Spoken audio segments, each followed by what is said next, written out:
dan kita semua selalu dalam lindungan Allah Subhanahu wa taala. Amin ya rabbal alamin. Hari ini bertemu lagi dengan Ustazah Vera. Kita akan melanjutkan pembelajaran Pendidikan Agama Islam atau PAI.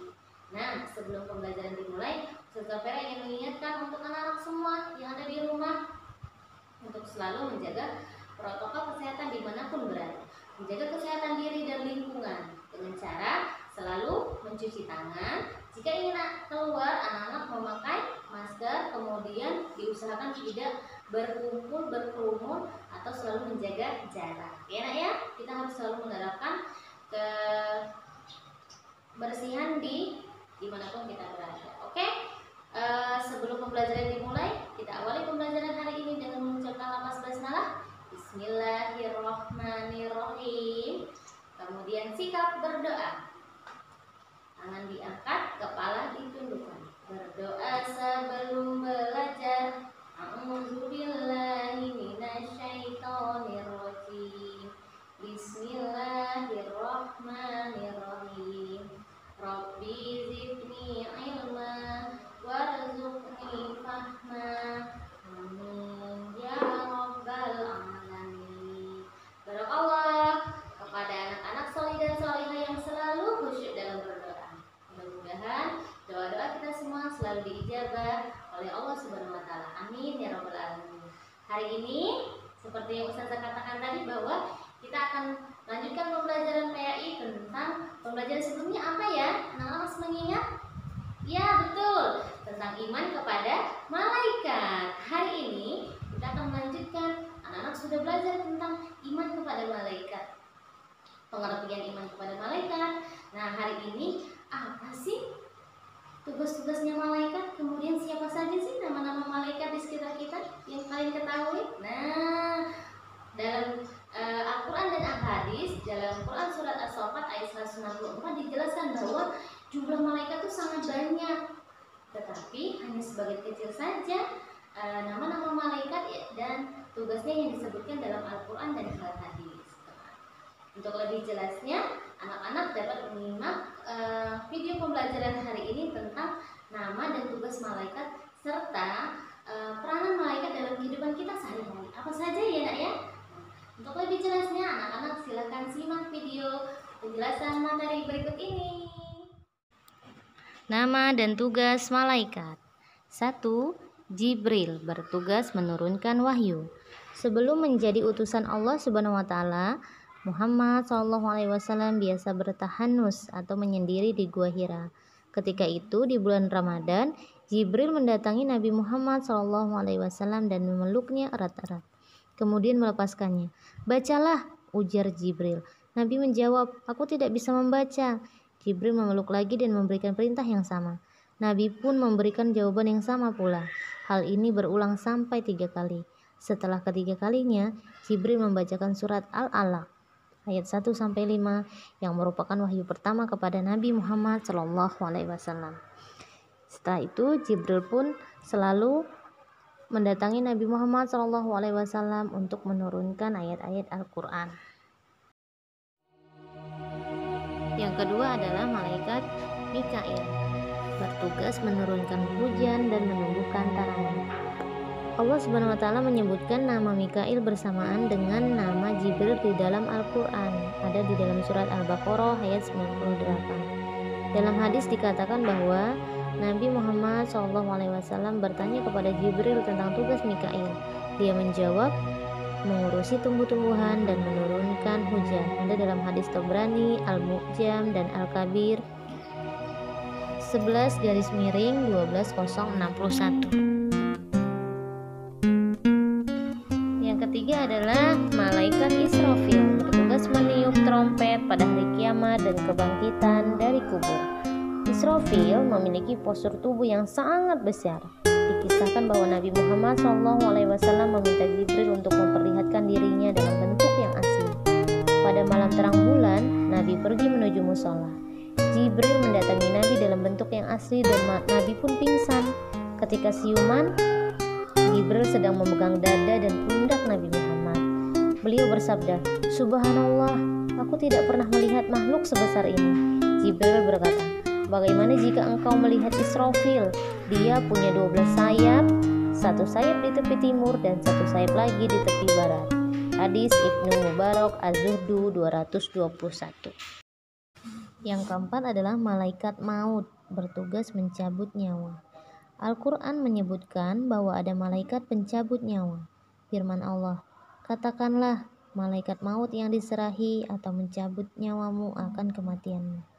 As-Sajdah ayat 11. Sebagian ulama menyebut bahwa namanya adalah Izrail. Yang kelima adalah malaikat pencatat amal manusia. Firman Allah, tiada suatu ucapan pun yang diucapkannya melainkan ada di dekatnya malaikat pengawas, Raqib, dan yang selalu hadir. Surat Qaf ayat 18. Malaikat pencatat ini melakukan pengawasan yang melekat untuk mencatat amal perbuatan manusia. Mereka memiliki sikap Raqib dan Atid. Raqib artinya pengawas dan Atid artinya hadir dan tidak lengah untuk mencatat kebaikan atau keburukan. Tafsir Ibnu Abbas 1/439. Tidak ada yang terlewatkan dari catatannya, semua kebaikan dan keburukan, besar atau kecil, kelak di hari kiamat akan dihadirkan. Yang keenam adalah Mungkar dan Nakir, bertugas menanya mayat di dalam kubur.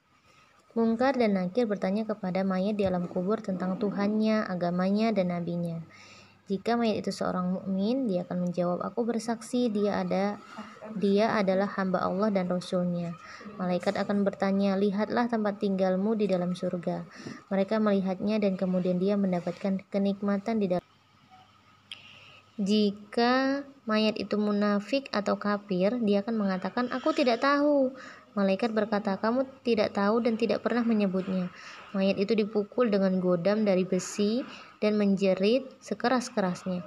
Hanya saja jeritannya tidak terdengar oleh manusia dan jin. Hadis Bukhari 1/1308.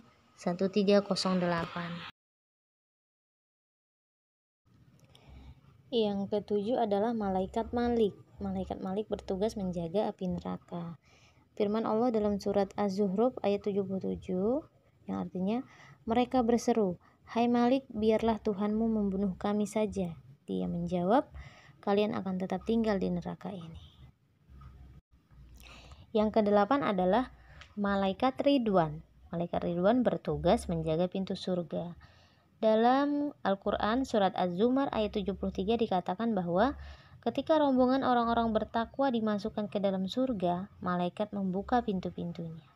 Menurut suatu riwayat, malaikat penjaga surga itu bernama Ridwan.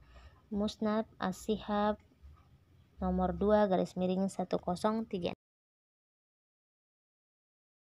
Selanjutnya kita akan mengetahui tentang pengaruh iman kepada malaikat dalam kehidupan seorang mukmin.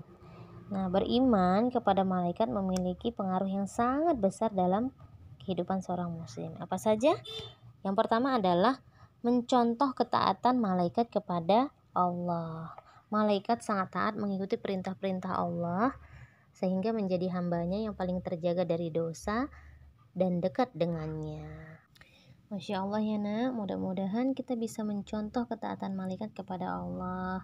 Amin ya robbal alamin. Yang kedua adalah malaikat itu selalu ikhlas dalam beribadah.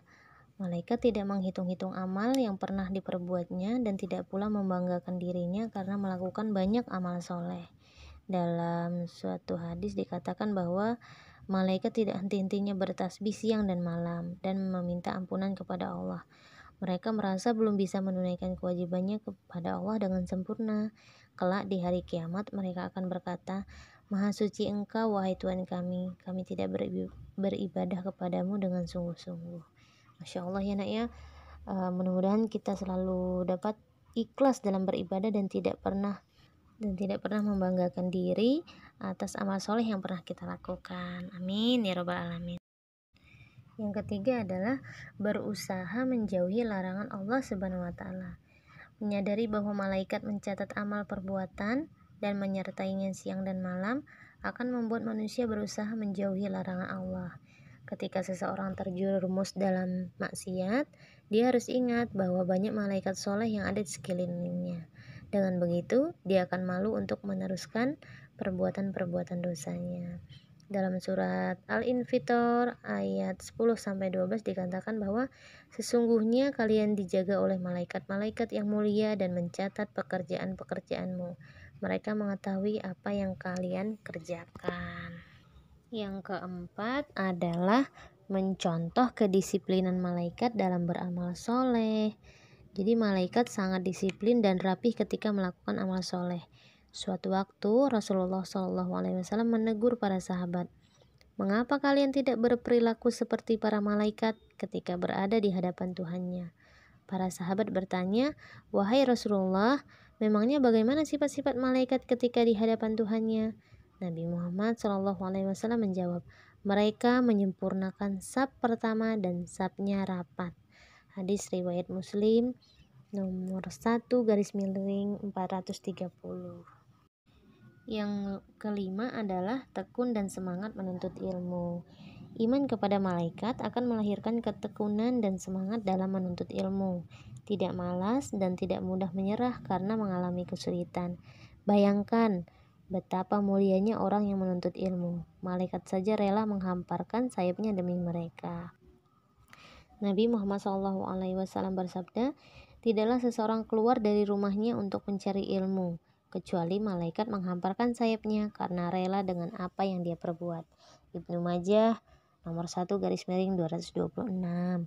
Nah, anak-anak solih dan solihah, malaikat menghamparkan sayapnya untuk kita semua yang tidak malas untuk menuntut ilmu. Mudah-mudahan anak-anak solih dan solihah selalu tekun dan semangat dalam menuntut ilmu ya. Amin ya robbal alamin. Anak-anak solih dan solihah, itu tadi video pembelajaran kita hari ini tentang tugas-tugas malaikat dan pengaruh iman kepada malaikat dalam kehidupan kita sehari-hari. Anak-anak pasti sudah tahu dong, tugas dari malaikat Jibril adalah menyampaikan wahyu. Kemudian malaikat yang mencatat perbuatan baik dan buruk kita siapa? Malaikat Raqib dan Atid ya. Tadi anak-anak sudah menyimak. Kemudian apa saja sih pengaruh iman kepada malaikat dalam kehidupan kita sehari-hari? Ada yang tahu? Ada yang masih ingat? Iya, kita harus selalu mencontoh ketaatan malaikat untuk beriman kepada Allah. Yang kedua adalah ikhlas dalam beribadah. Mudah-mudahan kita selalu dianugerahkan keikhlasan dalam hati kita untuk selalu ikhlas dalam beribadah kepada Allah. Kemudian yang ketiga adalah menjauhi larangan dari Allah Subhanahu wa taala. Kemudian yang keempat adalah mencontoh disiplin dalam beribadah. Nah, ini yang penting, Nak. Mudah-mudahan setelah tadi anak-anak memahami penjelasan tentang disiplin dalam beribadah kepada Allah, kita dapat mencontoh sikap disiplin ini untuk kehidupan sehari-hari kita ya. Kemudian yang terakhir adalah tekun dan semangat dalam menuntut ilmu. Jadi anak-anak solih dan solihah selalu semangat, selalu tekun dalam menuntut ilmu ya. Mudah-mudahan setelah menyimak pembelajaran hari ini anak-anak semakin lebih paham lagi. Yang tadinya sudah tahu tugas-tugas malaikat diingatkan kembali dalam video pembelajaran hari ini. Oke, itu saja yang dapat Ustazah sampaikan. Ustazah akhiri, wassalamualaikum warahmatullahi wabarakatuh.